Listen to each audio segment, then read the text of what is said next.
வணக்கம். நீங்கள் பார்த்து கொண்டிருப்பது ஊக்கமும் ஆக்கமும் தரும் ஒளிக்கதிர் செய்திகள். நல்லூர் ஊராட்சி வீரபாண்டி நகர் வாலேஸ்வரி அம்மன் கோயில் அருகே சோழவரம் காவல் உதவி மையம் திறப்பு விழா நடைபெற்றது.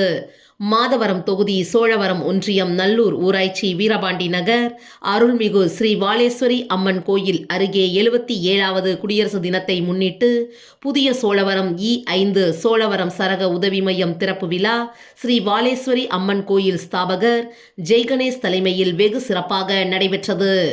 நிகழ்ச்சியில் வழக்கறிஞர் ரவிக்குமார் கலந்து கொண்டு தேசிய கொடியினை ஏற்றி வைத்து மரியாதை செலுத்தினார்.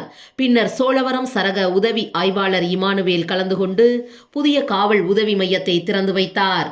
இதனைத் தொடர்ந்து முன்னாள் நல்லூர் ஊராட்சி மன்ற தலைவர் அமிர்தவள்ளி டெல்லி கலந்து கொண்டு அனைவருக்கும் இனிப்புகளை வழங்கினார். இதில் சமூக ஆர்வலர்கள், வழக்கறிஞர்கள் உள்ளிட்ட சுற்றுவட்டார பொதுமக்கள் கலந்து கொண்டு விழாவை சிறப்பித்தனர்.